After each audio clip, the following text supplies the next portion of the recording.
Hermanas y hermanos, vamos a estudiar lo que nos enseñó nuestro maestro en la lección de psicofisiología número 22. Trata sobre el átomo cimiento, el átomo nous, el libro de la ley, el átomo arquitecto. Hay un axioma bastante sabio que dice: nada puede llegar a nuestra conciencia si antes no ha pasado a través de los sentidos. Eso es fundamental.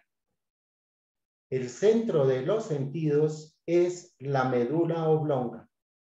Allí radican todos los centros sensoriales que le permiten al hombre registrar los acontecimientos, cuanto le rodea y aún las cosas que están aparentemente lejanas, pero no lo están jamás para el ser psíquico.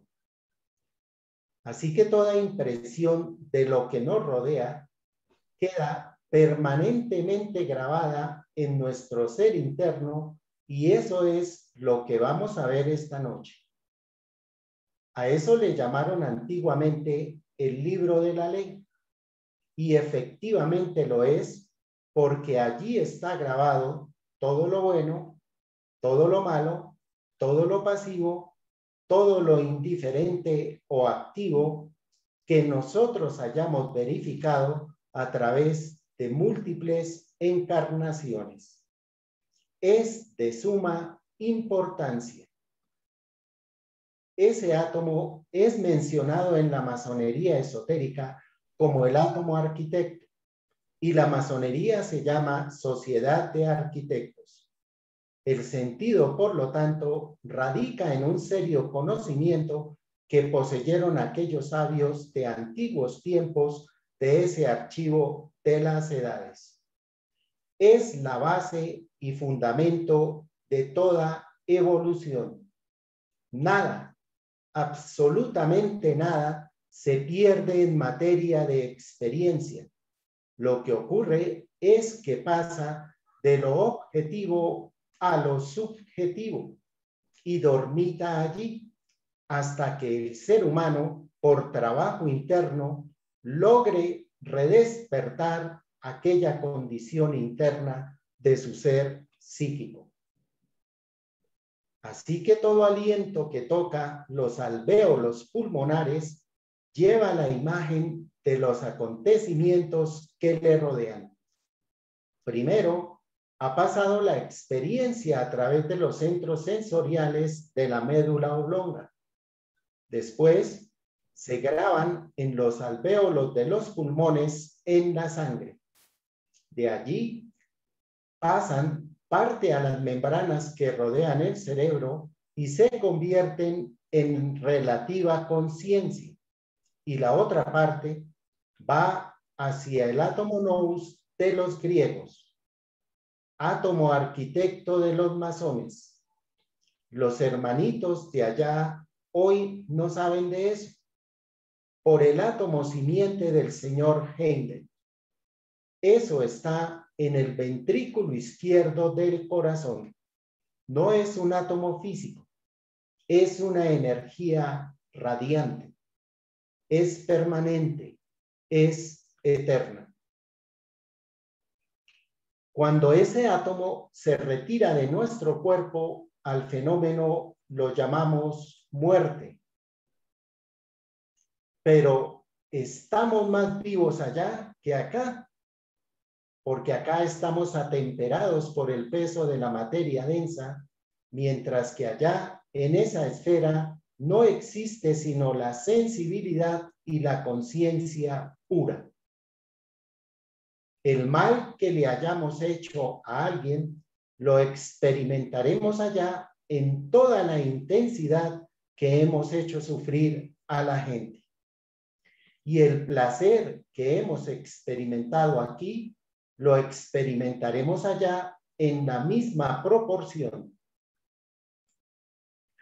Y el bien que hayamos hecho aquí, que por cierto es tan poco, lo sentiremos con toda la placidez y plenitud del alma humana.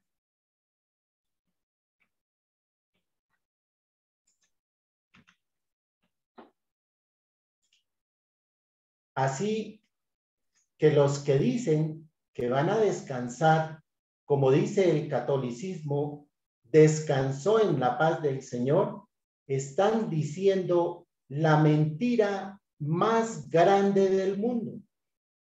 No es que descansó, es que entró en un dinamismo extraordinario. Aquí se descansa relativamente. Allá no hay descanso hasta que no se cosechen las experiencias de la vida y entonces sentimos interés en renacer en el mundo de la forma para ir adquiriendo experiencia.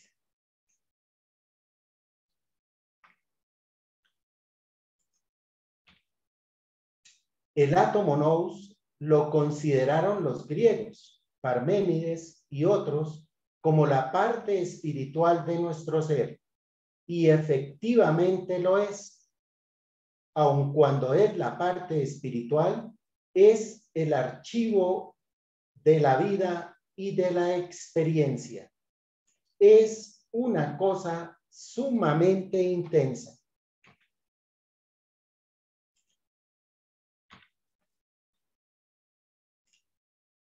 Allá en la Biblia se nos dice que Juan hubo de tragarse aquel libro y que al tragárselo lo encontró amargo y después muy dulce. Efectivamente, eso es lo que pasa cuando el hombre a través de la iniciación en esta encarnación puede despertar a la conciencia del átomo nous o bien después del deceso viene la experiencia. Primero va a cosechar consecuencialmente lo amargo de la vida, el mal que hayamos hecho. No es ninguna justicia ni injusticia, es simplemente secuencia. Y después aquello resulta dulce y agradable cuando se pasa al segundo y tercer cielo, como dice el señor Heindel, para lograr la experiencia de lo bueno que hayamos hecho en la vida.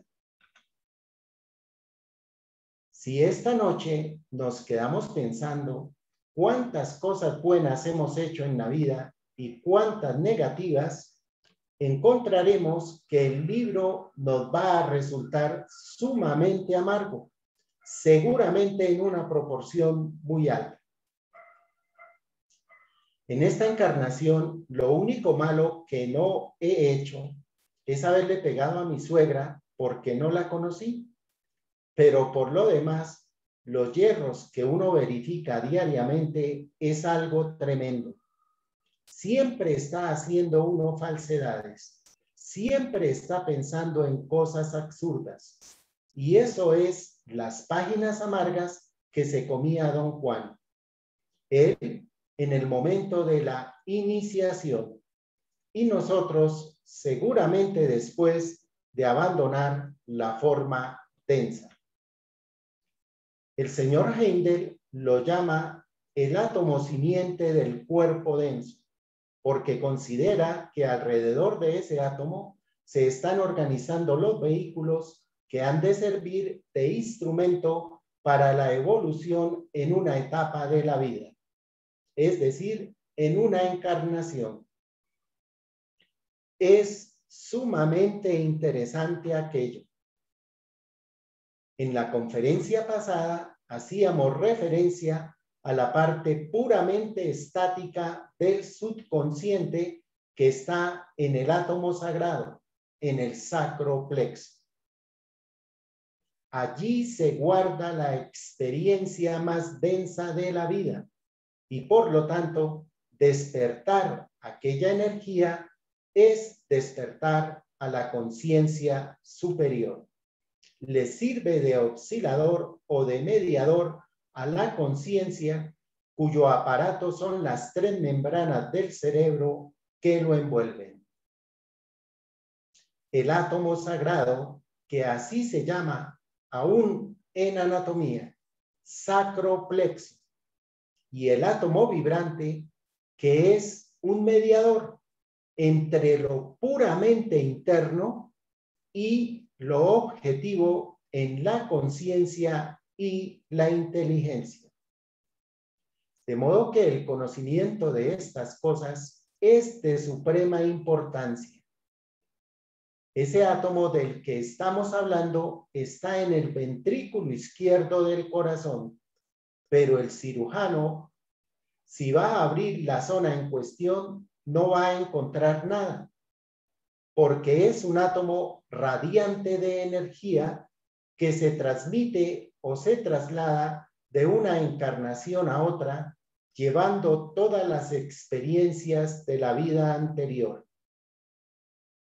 Son algo maravillosas estas cosas de la vida espiritual, de la vida metafísica, de la vida psíquica, de la vida interna, de la vida esotérica. Yo pienso en esas cosas y me parece que es algo que uno no tiene palabras para definir. Piensen ustedes, y hablo de mí mismo, aun cuando no es agradable hacerlo, pero yo estuve cerca del señor Buda.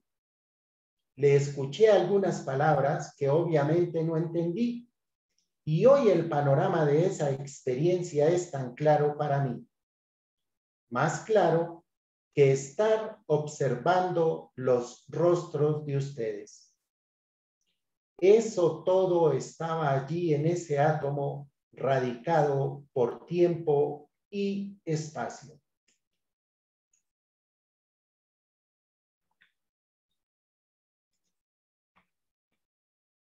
Y si alguien llega a actualizar conciencia acerca de ese átomo, recordará todas sus pasadas existencias, todo lo bien y todo lo mal que haya hecho. De modo que es el libro de la ley. En las logias masónicas hoy ponen un libro de la ley. Por ejemplo, la Biblia. Por ejemplo, el Talmud. Por ejemplo, los Vedas, los Upanishads, cualquier cosa. Y no saben a qué se refiere. Se refiere simplemente a ese átomo que acumula toda la experiencia de las vidas diversas. La conciencia diferenciada opera en las tres membranas que ya hemos estudiado: dura madre, pía madre y aracnoides que rodean el cerebro. En la obra del señor O.H. Ara se habla del aura o de la parte áurea de nuestro ser donde radica el alma, dice él, y en parte tiene razón, pero allí lo que radica es la conciencia diferenciada. La pía madre, todas las cuestiones más sensibles de la vida. La dura madre, todas las experiencias objetivas de la existencia. Y la aracnoides es un oscilador. Así tenemos tres corrientes nerviosas. El cerebro con su corriente cerebroespinal que están divididas muy bien sobre la cima de la médula oblonga. Ahí van hacia afuera del cerebro, del telencéfalo, dice la ciencia. Todas las irradiaciones que nuestra mente puede verificar para dirigirse al tiempo, al espacio, etc. De ahí hacia abajo, de la cima de la médula oblonga hacia abajo por la espina dorsal, vienen las mismas corrientes que entran en la esfera del transconsciente. Y toda esa experiencia se acumula en el plexo sacro. Por eso realmente hay ciertas cosas que son verdaderamente asombrosas. La ciencia de los antiguos era demasiado grande. Plexo sagrado, efectivamente. Pero ahí está el puro transconsciente, sin ninguna posible sensibilidad, a no ser que la energía que radica en el átomo simiente vaya con su poder y despierte aquel centro.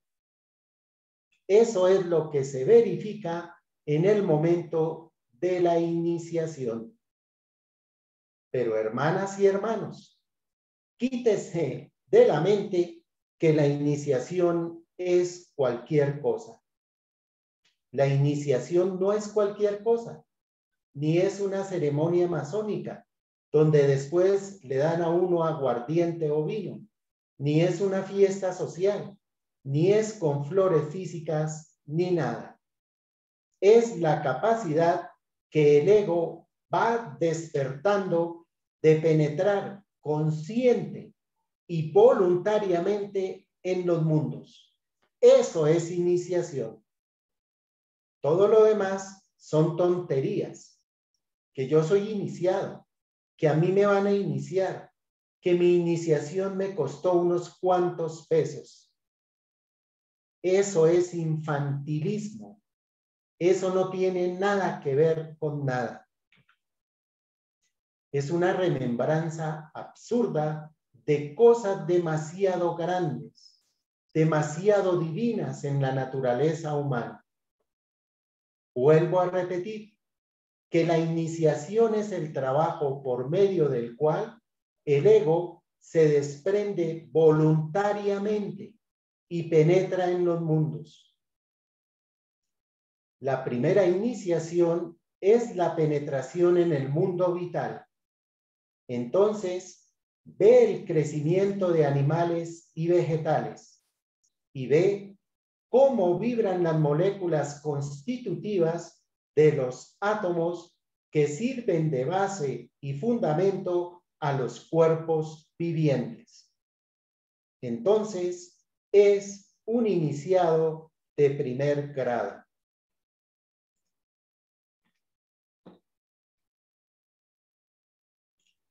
En el segundo, entra en el mundo emocional.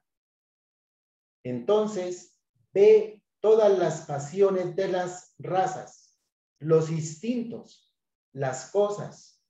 Y es algo muy difícil pasar aquel estrato de la interna naturaleza del ser humano. Es lo que alegóricamente en la obra Zanoni se menciona como el guardián del umbral. Y hay que tener coraje, pero no el coraje de Manolete para enfrentarse a un toro. No, el coraje que se necesita es de tipo espiritual para afirmar la esencia del ser, porque no hay ninguna otra cosa que sirva en aquellos mundos o niveles. Después de esto, entra en el mundo mental. Entonces, ya puede trabajar en la actuación mental de la raza y ve lo que piensan los demás y otras cosas. Así que tiene una enorme responsabilidad. ¿Y quién es el que puede hacer eso? El átomo arquitecto o maestro, porque bajo su dirección están todos los demás vehículos. Por eso se llama el átomo arquitecto, el que va construyendo la vida interna espiritual, el que va elaborando la conciencia de los niveles de los diferentes mundos en los cuales el ego tiene que actuar consciente y deliberadamente. Es algo demasiado extraordinario. ¿Cuál es el vehículo que sirve a la actuación de aquel poder? Pues la energía vital del universo, el aspecto crístico de la existencia. Para nosotros siempre hay tanta dificultad porque cuando se habla de Cristo, la gente piensa inmediatamente en Jesús de Nazaret. Esto no tiene nada que ver y sí tiene que ver. Tiene que ver en el sentido de que aquel gran ser había despertado la vibración etérica y fluídica del amor y amaba todas las cosas. Pero eso está latente en todos nosotros. Cristo no es ningún Jesús. Cristo es la energía espiritual del aliento de vida que entendemos como la vida manifestada en nosotros. Por eso Juan, que era un iniciado, dice, y él creó el mundo, mas el mundo no le conoció. En ese vehículo está el arquetipo de nuestro cuerpo denso, molécula por molécula, átomo por átomo, partícula por partícula. Y por eso el señor Heindel llamó a este átomo el átomo fundamental, el átomo germinal, el átomo que sirve de fundamento al cuerpo denso, y no solo al cuerpo denso, sino a todos los vehículos de la naturaleza humana. Está demasiado enterrado en la esfera del subconsciente porque aún no hemos despertado la esfera de Cristo. Está latente en nosotros. Es el amor sin diferencia. Pero por favor, hermanas y hermanos, no hay que confundir aquella divina energía omnipresente y espiritual con el instinto psicogenésico de la reproducción, a la cual la gente tonta e ingenuamente llama amor. Eso es instinto y es una ley biológica, es una ley natural. Quien diga que es malo es inconsciente. Lo que tenemos que hacer es sublimar aquella divina energía para que vaya despertando en nosotros ese átomo que lleva toda la experiencia de la evolución y de la vida. Es el libro de la ley, es el libro de la sabiduría, es la realidad intrínseca de todas las experiencias. Es el vehículo admirable del ego, porque el ego es conciencia actualizada. Este es un trabajo importantísimo. No se trata simplemente de oír palabras, sino de ir a la hondura de nuestro ser e ir constatando esa realidad. El estudiante Rosacruz no debe creer en nada. Debe tratar de irlo comprendiendo todo a través de su propia evolución. De mi cuerpo denso tengo bastante experiencia, sobre todo cuando me duelen los callos. Es cuando entra la experiencia del cuerpo. A veces, si uno está muy contento o ha tomado vino, no sabe nada del cuerpo, porque está muy enterrado en la esfera de lo transconsciente y no somos conscientes de él. Pero progresivamente tenemos que volvernos autoconscientes de todas las cosas de la vida y de la evolución. Ese es el trabajo. En cada momento de la existencia debemos saber en qué nivel estoy colocado. ¿Estoy colocado en el mundo mental? ¿Estoy colocado, preponderando, claro, en el mundo emocional? ¿Estoy en el mundo vital? Todas estas cosas así. Se dice, por ejemplo, que nuestro cuerpo denso hay que alimentarlo con papa, yuca, arracachas, frijoles. Eso no es verdad. el que siente necesidad de extraer de esos alimentos el potencial para hacer un adecuado vehículo del cuerpo denso, es el cuerpo vital. Entonces nos avisa que tenemos aquella necesidad. El denso no. Él no sabe de eso nada. El día que el ego se retira, lo llevan a un hoyo y no sabe nada de eso. Es un cuerpo demasiado inerte. El día que tengamos la conciencia del cuerpo, tendremos la conciencia del universo, porque lo más alto está impreso en lo más bajo. Así que la parte más sutil del ser humano tiene su contraparte en el cuerpo denso. La siguiente tiene su contraparte en el vehículo vital que yo llamo energía vital. El tercero lo tiene en el mundo mental concreto. Y así vamos capa por capa. Lo de arriba se refleja en lo de abajo y lo más alto en lo inferior. Esa es una escala que traen los esoteristas. Una imagen bastante maravillosa. Si uno se para al borde de un lago tranquilo, ve su imagen allá, pero la cabeza está en el fondo. La parte más alta está en la más baja. Y por una ley refleja, suceden estas cosas así.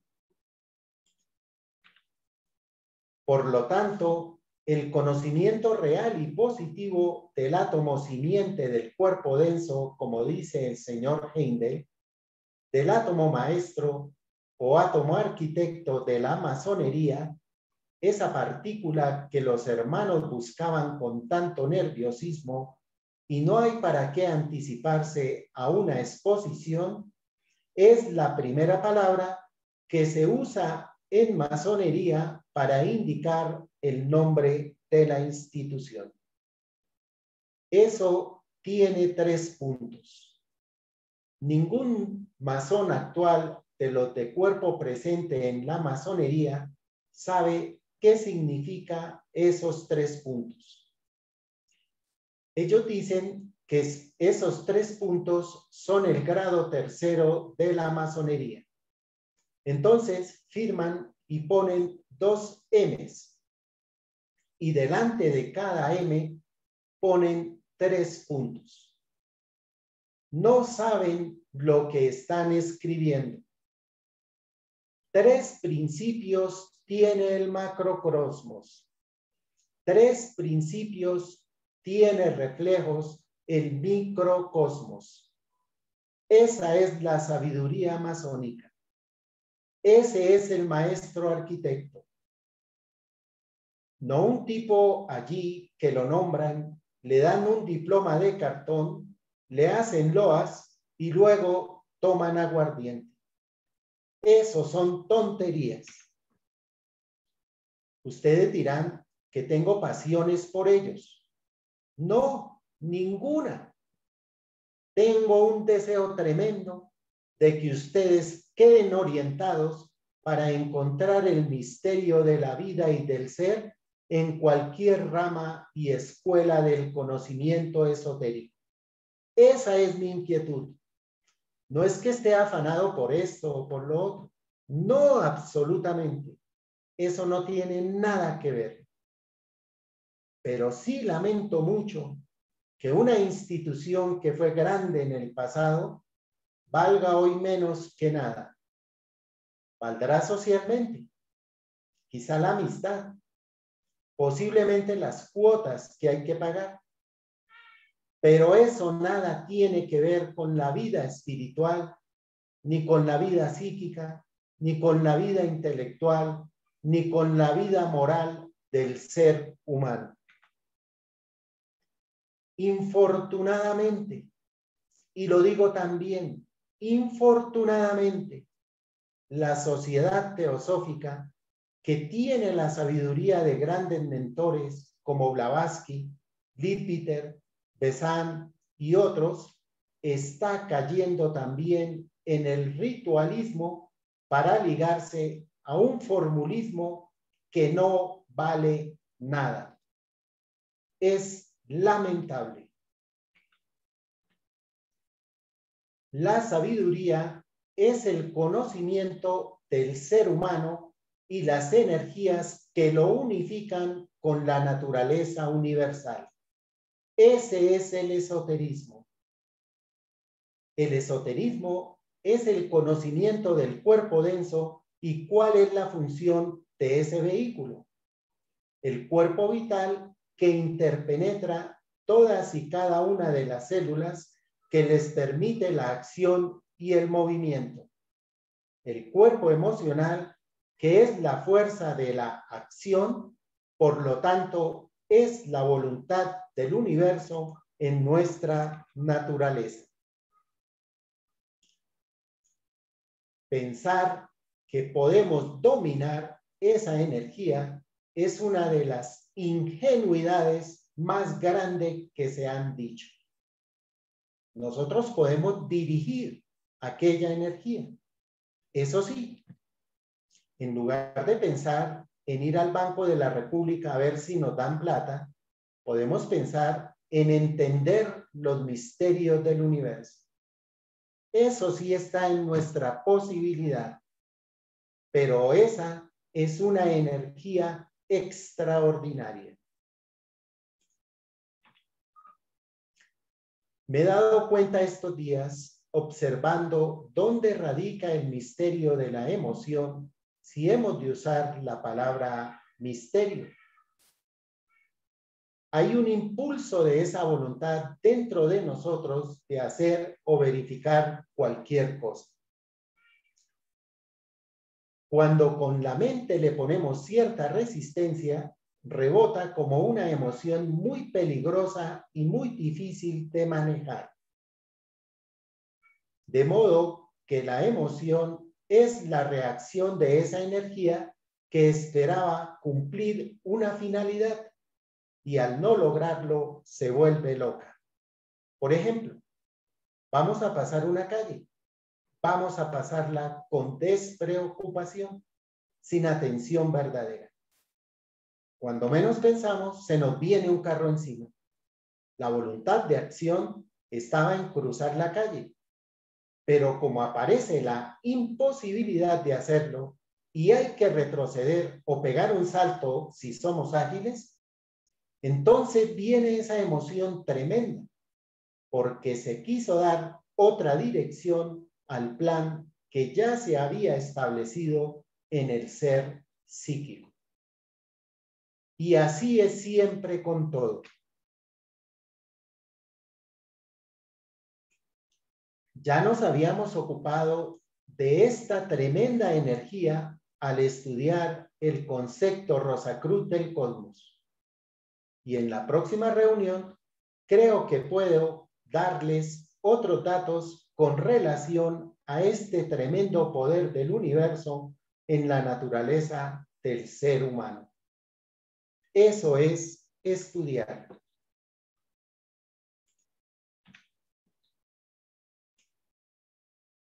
El polo receptivo de esa energía está en el hígado y de ahí rebota a través de todos los órganos para cumplir su función, asimilar los alimentos, transformar el quimo, después la linfa en sangre y después esa sangre en una quinta esencia que se filtra a través de los plexos coroides y baja por la espina dorsal para hacer posible que la sensibilidad universal se meta, si cabe usar esta expresión tan trivial, dentro de todos y cada uno de los canales de nuestro cuerpo.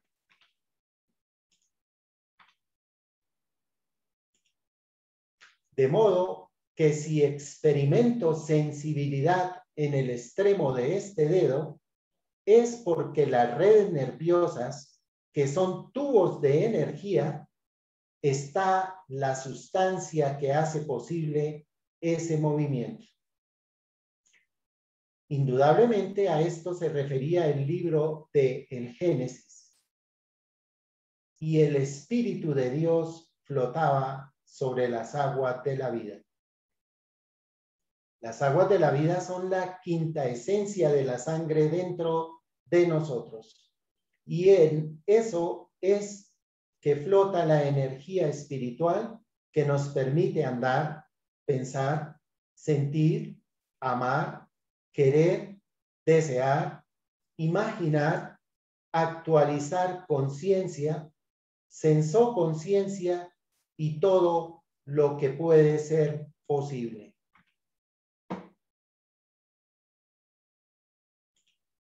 Es algo verdaderamente maravilloso el mecanismo de esta entidad humana. Es algo verdaderamente soberbio, pero somos inconscientes. Entonces, las fuerzas de los instintos, del egoísmo, nos están dominando permanentemente y estamos creando para nuestras vidas grandes dificultades. Porque allí no hay perdón, ni hay cambios, ni hay trueques, ni hay nada. El que ha matado a alguien tiene que pasar por esa experiencia dolorosa y triste. El que haya robado, lo roban. Eso es incuestionable. Y así sucesivamente. Eso se llama la justicia real y positiva. Ningún cura de ninguna religión puede perdonarle nada a nadie. Esos son engaños con los cuales las religiones han perjudicado al ser humano a través del tiempo y del espacio. Es una fatalidad.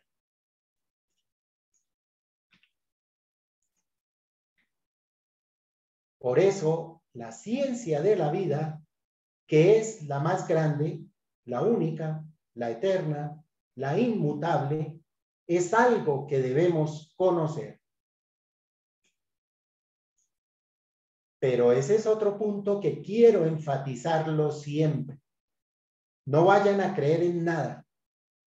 Observen si así es en la naturaleza y en la vida, porque eso sí da sabiduría.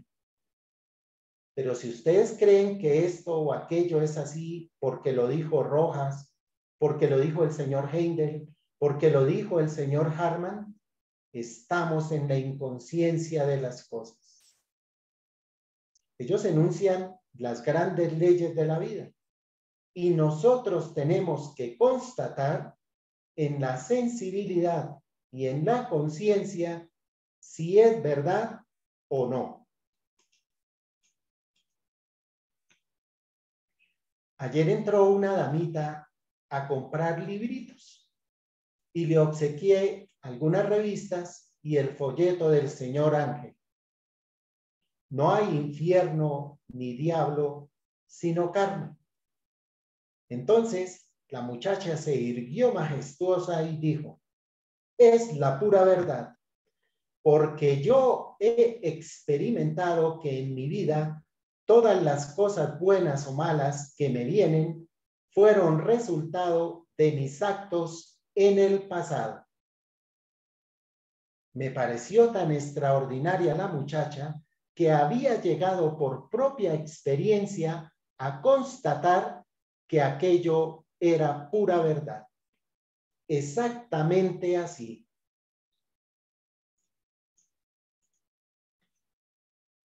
Ahora, los planes que uno se traza en la vida pueden tener concreción, pueden tener objetivación si esos planes son alimentados por la imaginación. No vayan a creer que existen en otro nivel, en la imaginación.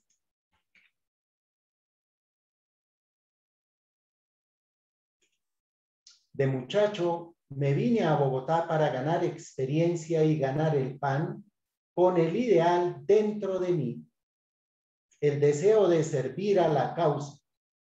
Y todos los días, casi involuntariamente decía, si alguna vez he de tener una cosa propia para ganar mi pan, ha de ser vendiendo libros de filosofía y esoterismo, que la cosa le sirva a la humanidad. Así debe ser. Y ahí me tienen. Y así tantas cosas. Es la ley de causalidad fundamental, pero el arquetipo de las realizaciones son las ensoñaciones ideológicas de la imaginación. No es ese ímpetu mental ordinario que un hombre cree que se puede tragar el mundo frunciendo la ceja. Eso no sirve de nada. Es allí una elación de la imaginación creadora. Es algo que no se puede describir, pero que cada quien debe darse cuenta de eso. Exactamente. En alguna ocasión les conté una tontería, pero quiero contarla de nuevo. No porque valga la pena la tontería, pero sí el hecho psicológico. En alguna ocasión pasé por frente a un almacén y vi un par de zapatos. Me parecieron buenos, pero no busco en los zapatos belleza. Busco comodidad para mis pies. Lo que pienso es si serán suaves o no. Eso es permanente. Pasé y no me preocupé más. Cualquier día, cuando menos pensé, entré al almacén y compré los zapatos. Habían mediado unos 2 meses. Había puesto la semilla imaginal y sensorial en adquirirme esos zapatos. Y cuando ya verifiqué el movimiento, fue prácticamente involuntario. Ese es el poder de esa elación mística de la imaginación creadora. Ese es exactamente. Es un poder que solamente utilizan muy pocos. Al señor Einstein le preguntaron y le dijeron que la ciencia era lo más grande que tenía el mundo. Dijo, sí, la ciencia. Pero es más grande la imaginación que descubre sus leyes. Él sabía eso y por eso le dejó al mundo tantas cosas maravillosas. Ahora, hasta donde van mis conocimientos, los únicos que saben eso con exactitud son los Rosacruces cabalistas. En ninguna otra escuela he encontrado eso. Los yogis creen que haciendo gestos pueden superarse, torciendo la nariz y echando más fuerza de aliento por una u otra fosa. Esos son ingenuidades. Los caballos echan con una intensidad tremenda su aire y no hay ningún caballo yogi.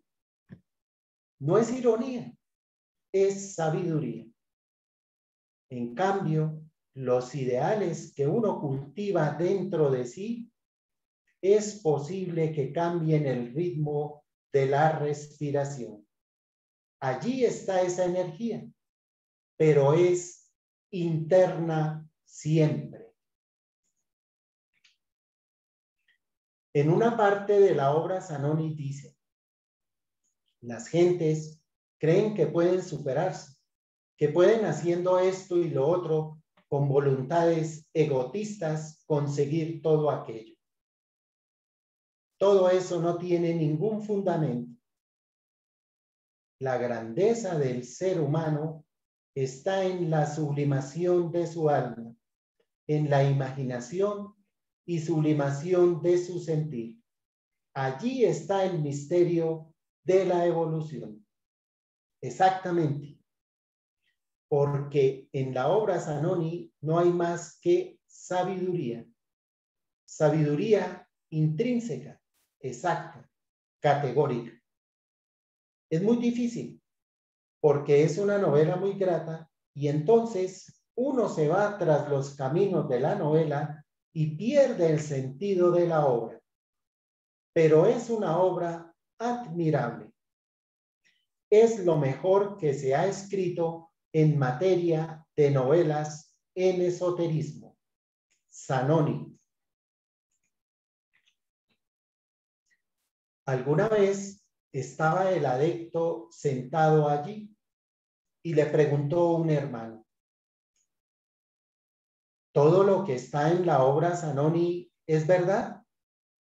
Mire, hermano, ni una sílaba, ni un acento del esoterismo hay que no esté en eso que usted llama novela. Es pura sabiduría. Efectivamente, es muy difícil leer aquello en el sentido profundo. Uno se queda siempre con la forma y pierde la idea. Y el que pierde la idea, pierde el sentido. Y el que pierde el sentido, pierde la armonía. Y el que pierde la armonía, pierde la belleza. Así son las cosas. Leer un libro muy bueno, pero si lo leemos con la mente, es como no haberlo leído. Lo que no pasa de la mente a la imaginación, de la imaginación a la sensibilidad y de allí a la conciencia, aún no nos pertenece. Es un camino, es un camino. Los Rosacruces son idealistas en grado sumo porque saben que entre más sutil es una energía, es mucho más poderosa. En ellos no hay incertidumbre ni vacilación si será por aquí o será por allá. Algunos piensan que para evolucionar hay necesidad de sentarse con las piernas cruzadas y comer solamente papa. Esas son ingenuidades. Está bien que la gente piense así al principio, pero uno puede trabajar su evolución por la calle real, charlando con amigos, hablando en un café. Puede su sensibilidad y su imaginación estarse elevando en los mundos superiores, porque es en un nivel diferente. Con los pies físicamente impulsados por el cuerpo vital y el mundo emocional, vívidamente estamos transitando por la séptima y en el mundo del sentido y de la evolución espiritual podemos estar en los mundos divinos. Así son las cosas. Hay que establecer plena diferencia entre los vehículos inferiores que sirven al ego para ganar experiencia en este mundo tridimensional. Cuerpo denso, vital, deseos y mente, que es la personalidad. Y luego viene la individualidad, que es lo grande. Es lo que nos vamos a llevar a través de las encarnaciones. Es lo que se graba noblemente, porque lo otro también se graba en el átomo nous, en el átomo arquitecto, porque él es creador de nuestro destino, pero no por capricho de él, sino según lo que escribimos en ese sagrado libro de la ciencia y de la sabiduría. Aquí tenemos que en estas lecciones demasiado apretadas para indicar que se dan muchas cosas en ellas, hay que meditar a ver si son o no verdad. Eso es lo fundamental. ¿Y cómo llegamos a eso? Por nuestra propia experiencia interna. Eso es lo único que nos dice exactamente eso. Si, por ejemplo, se ejecuta una obra musical bella, llena de profundidad, de armonía, de melodía y de encantamiento, pero nosotros estamos pensando en el mercado, no estamos escuchando la obra. Pero estando en aquella obra, también podemos imaginar lo del mercado y al día siguiente vamos por ese camino del mercado. Porque lo de arriba siempre está supeditando lo de abajo. Al contrario de lo que cree la gente común y corriente, que no se preocupa por el conocimiento del mundo espiritual. La gente cree que esto es una creencia como cualquier otra. Es una ciencia de la vida. La palabra creencia debe ser totalmente eliminada para que podamos ser progresivamente conscientes. Entonces, la lección de hoy es esta. El átomo nous, el átomo arquitecto, el átomo simiente del cuerpo denso es el libro que registra todos los acontecimientos de la vida. ¿Y cuándo nos tragamos ese libro? Cuando el hombre logra iniciarse, o bien cuando desencarna y empieza a pasar por todas aquellas experiencias. Por eso se dice que la iniciación hasta cierto punto es una muerte. Es decir, se deja un nivel de vida para tomar otro nivel de vida. Puede ser relativamente una muerte, no física. El cuerpo denso está muriendo cada hora. Cada vez que uno se mete al baño y con un estropajo se sacude el cuero, caen moléculas muertas a granel.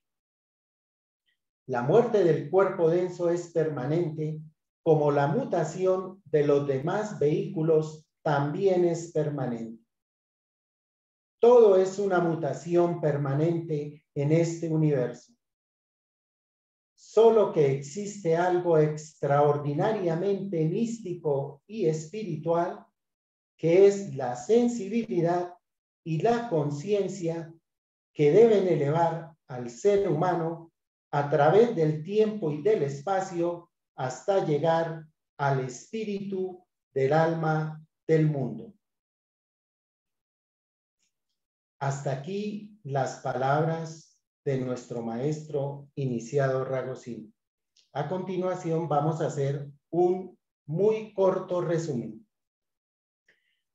Hermanas y hermanos, en esta lección de psicofisiología número 22, el maestro utiliza 11 expresiones diferentes para referirse al átomo nous, libro de la ley, átomo simiente, átomo maestro, átomo radiante, átomo germinal, átomo arquitecto, átomo fundamental, libro de la sabiduría. La expresión número 10 como sagrado libro de la ciencia y de la sabiduría. Nos enseña nuestro maestro que todas las experiencias pasan a través de la médula oblonga o del bulbo raquídeo. Después, todas aquellas imágenes se imprimen en los alvéolos pulmonares y en la sangre. De allí, una pequeña parte convertida en conciencia diferenciada a través de las meninges o de las tres membranas, dura madre, aracnoides y pía madre, como instrumentos de la conciencia relativamente diferenciada o conciencia racional. Otra parte va al átomo simiente o al átomo nous o al átomo arquitecto. Nos transmite su sabiduría el iniciado Ragosini diciéndonos que en el plexo sacro o plexo sagrado está la parte puramente estática del subconsciente o del transconsciente, que allí se guarda la experiencia más densa de la vida. Por lo tanto, despertar esta conciencia más densa equivale a despertar la conciencia superior.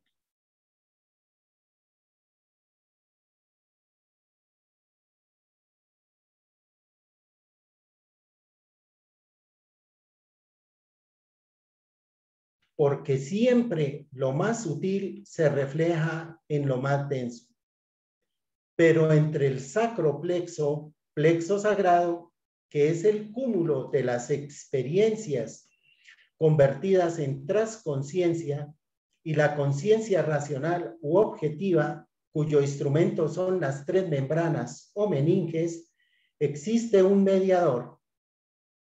Ese mediador, aquí el maestro le da el nombre de átomo vibrante. Expresión número 11.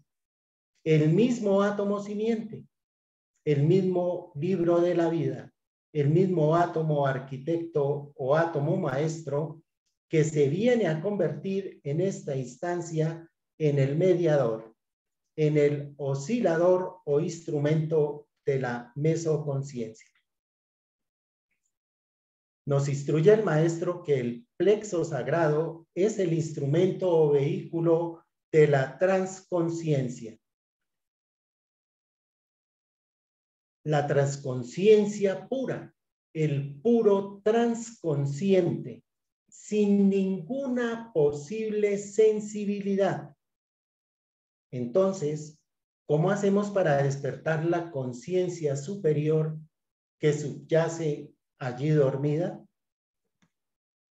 Y él nos dice, por medio de la iniciación o por medio de la muerte. En el proceso que llamamos muerte, el ego empieza a retrotraer toda la experiencia allí acumulada. Igualmente en el proceso de la iniciación, cuando el ego ha sublimado su divina energía a través de varias encarnaciones, se capacita por intermedio de la sensibilidad de la energía crística del átomo simiente o del átomo nous, ir a despertar las imágenes que subyacen en el plexo sacro. La sublimación de la divina energía generativa se convierte en el poder crístico que hace revivir a la bella durmiente de la transconsciencia.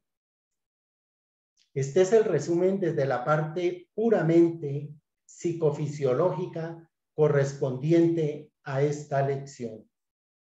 Abarca otros temas como el de la iniciación, como el del hecho psicológico de las semillas imaginales y sensoriales que muchas veces cultivamos sin darnos cuenta. Como la imaginación es el arquetipo modelo para ir trazando nuestro futuro. Como la emoción es ese choque psicológico cuando nos encontramos frente a lo inesperado o a lo imprevisto de lo que habíamos proyectado para nuestro futuro mediato o inmediato. También hace referencia al maestro que en el aura del ser humano radica parcialmente el alma, pero que esencialmente allí está la conciencia diferenciada, es decir, la parte energética que se manifiesta en nosotros a través de la dura madre, pía madre y aracnoides. Y con este pequeño resumen damos paso a nuestros hermanos que quieran hacer preguntas, que quieran hacer intervenciones, que quieran dar opiniones.